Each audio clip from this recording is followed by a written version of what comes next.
Senator Lindsey Graham is with us from Kabul, Afghanistan. Good morning, Senator Graham. I want to start in a very broad way and just ask you, is the United States winning the war in Afghanistan? Well, I think we've got the best chance to win. I don't think we can afford to lose the war. General Petraeus, when I asked that question, said counterinsurgency is not so much about winning.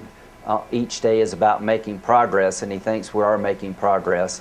I can tell you this, John, this country, our nation, can't afford to lose in Afghanistan, and this is our last best chance to win. But so in your mind, not quoting General Petraeus, but in your mind, are we winning?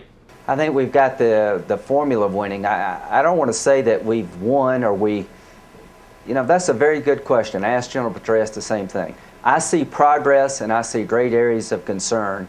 I think we've got the right strategy now, and with the right team, we can win, and we are making progress, and that's about the best I can say.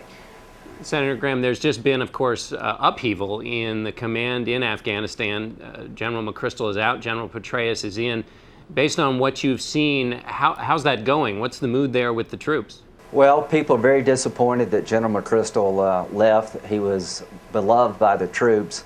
I'm very sad for him, but General Petraeus has hit the ground running. He's a hero among the troops. He knows the region better than any person I've ever met. So people are now focused, they re-engaged, and they're all behind General Petraeus. The civilian side I've had concerns about. Ambassador Eikenberry questioned whether or not the surge would work. He has a rocky relationship with President Karzai.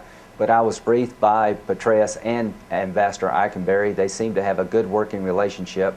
If everybody works together, I think General Petraeus presents our best chance to win in Afghanistan, and the troops think we can win. Morale is pretty good right now.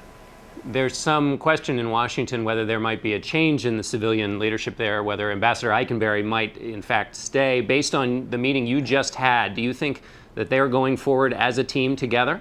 Yeah, they seem to be working very well, but this is the last best chance to get it right in Afghanistan, so I would urge the President and his White House team to make sure that they look at every aspect of Afghanistan, military and civilian, and make sure we've got our best team on the field. But they did give us a very good briefing. They seem to be on the same sheet of music, and Ambassador Eikenberry was a general over here in Afghanistan. He's a fine man, but General Petraeus needs unity and common purpose, and I hope we'll get that. I want to talk to you about this July 2011 deadline that's been much discussed. Tell us your view on it and why this is such a big deal to you. Well, my view is that if the people in Afghanistan think we're going to begin to leave in July 2011, and the people in the region think we're going to begin to leave, we have no chance of winning a counterinsurgency. Counterinsurgency depends on the population getting off the fence coming our way. And if you send a signal to your enemies you're going to leave at a certain date, they'll wait to that date and wait you out, and people begin to hedge your bets and make side deals. So it's imperative that we let the world know, let the Afghan people know, the Taliban, Pakistan, all of our allies and all of our enemies, that we're not going to leave this country in chaos, that we're going to leave Afghanistan secure and stable. And we got to remember, John, why we're here. We're here because it is in our vital national security interest to secure this country.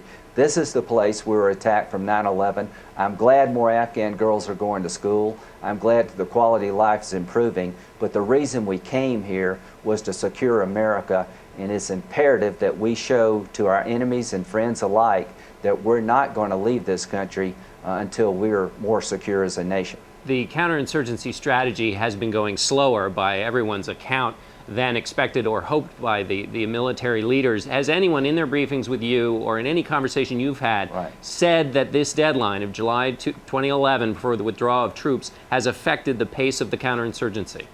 I think it has. We got briefed by people in Iraq. We stopped in Iraq and we were told by Iraqi politicians that people in the region are confused about what it means. I do believe next summer we can have transition in certain areas of Afghanistan. No doubt in my mind that we'll be able to turn over part of Afghanistan by July 2011, but there'll be other parts of the country that will still be fighting and need a firm commitment. Yes, this idea of confusion and uncertainty about July 2011 It has hurt. It needs to be clarified. But I'm all for setting goals to transition to Afghan control. That's what we're here for. We're not here as an occupier. But this confusion is hurt. It's hurt among our friends. It's emboldened our enemies. And we need to get it right and get it clarified. Leaving Afghanistan is about America being safe. And we can't leave this country in chaos. We'll never be safe. This is not just some place on the map. This is the place where 9/11 was planned and executed. If the Taliban ever come back and take over all a part of this country, we'll never know peace. No one will help us in the future. The people that helped us here will get killed, and every jihadist in the world will be emboldened. So it's imperative that we win here, and the July 2011 date is undercutting our efforts unless it's clarified. Senator Graham, you met with Vice President Biden there, and so did you talk to him about this? The administration says that all they're talking about is withdrawal based on conditions. The president's always said that from the beginning. So did you have this conversation with Biden, and what did he say? Yes, I had a pretty reassuring conversation with the Vice President. I think he's got the right solution for Iraq. You know, they've had difficulty forming their government after the election. The Vice President's in Iraq today. I think he can get the parties together and help them form a new government. We won't pick the winners, but we can help them form a government and continue progress in Iraq. But when it comes to Afghanistan, he says he's completely behind General Petraeus. The problem is you had Rahm Emanuel, you've had David Axelrod and other people saying that July 2011 is a firm date to withdraw. What I want to hear from the White House and from the administration is come July 2011, we can evaluate our progress, and if you can transition, we will do so in certain areas, but everything will be conditions based. If we don't say that and mean it, people are going to hedge their bets and we're not going to be successful. But the Vice President reassured me that it would be conditions based. Right. I take him at his word, and General Petraeus needs this monkey off his back. It's not fair to him and our troops and our civilian counterparts to be operating in Afghanistan with the belief that come July 2011 we're going to begin to withdraw no matter what. That can't be the way we lead this. That would be counterproductive, but I'm encouraged by what the Vice President told me. Senator, I now want to ask you about Michael Steele, the chairman of the Republican Party, on this issue of Afghanistan. Speaking to some Republican candidates, he said, quote, keep in mind, again, federal candidates, this was a war of Obama's choosing. This was not something that the United States had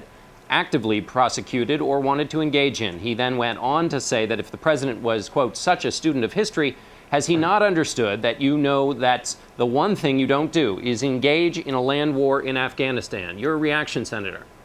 Dismayed, angry, upset. It was an uninformed, unnecessary, unwise, untimely comment. If you're a student of history, you would know that America cannot afford to allow Afghanistan to go back into Taliban control. We're not here fighting a ground war to occupy this country. We're here to help Afghans who could live in peace with us. This is not President Obama's war. This is America's war. The deadline of July 2011 in terms of withdrawal has to be clarified, but I want to separate myself from that statement. And the good news is Michael Steele is backtracking so fast he's going to be in Kabul fighting here pretty soon. Should he resign, but I want to Senator? let my Republican Party know that we need to stand behind President Obama, criticize when we must, but this is America's war, and we can win this war. We must win this war. And I am glad to see that Michael Steele is retracting his statement, because it's not the Republican Party's position, my Republican Party position, and it was not helpful. Senator, yes or no? Should he resign? People have called for it. It's up to him to see if he can lead the Republican Party after this comment. I'm going to leave it up to the Republican National Committee. But I do praise him for clarifying the statement and retracting the statement, but it couldn't have come at a worse time. Would you want him, if you were campaigning, out speaking for you? Should he be out there talking for Republican candidates in this election year? I don't think he should be talking about Afghanistan in such uninformed terms. I hope he can get it behind him. We will see if he can get it behind him. It's not about Michael Steele. It's not about the Republican Party. It's about this country. Okay. This is July the 4th. There are a lot of young men and women here spending July the 4th in Afghanistan for the second and third time. We all owe it to them to stand behind them. and Senator, not turn this war into a political debate like Iraq was. I don't want to do to the Obama administration what happened to the Bush administration during Iraq. Senator, I'm sorry that with the delay here, let's switch quickly to Elena Kagan. Are you going to vote for the Supreme Court? I have not made my mind up yet, but I think she did a very good job. I know she is going to be a liberal in the mold of Justice Stevens, won't change the balance of the court. I think she's very qualified. I think she acquitted herself well at the hearings, but I'll let you know in a week or so. What's left in your mind? You seem to have a great back and forth with her. She seemed to be intellectually honest. You seem to, what's left to think about? There are a couple of areas about partial birth abortion and the role she played on a memo with the medical group about the policy statement they made. I need to look into that a little bit further, but your point is well taken. I think we did have a good exchange. She was more candid than most nominees, and overall I found her to be a very engaging, personable, highly intelligent person. And again, I expect President Obama to pick someone who is a liberal person, and she didn't deny she was progressive in her thought. At the end of the day, elections matter, so I'll let you know in a week or so. All right. Thank you, Senator Graham. Happy 4th of July.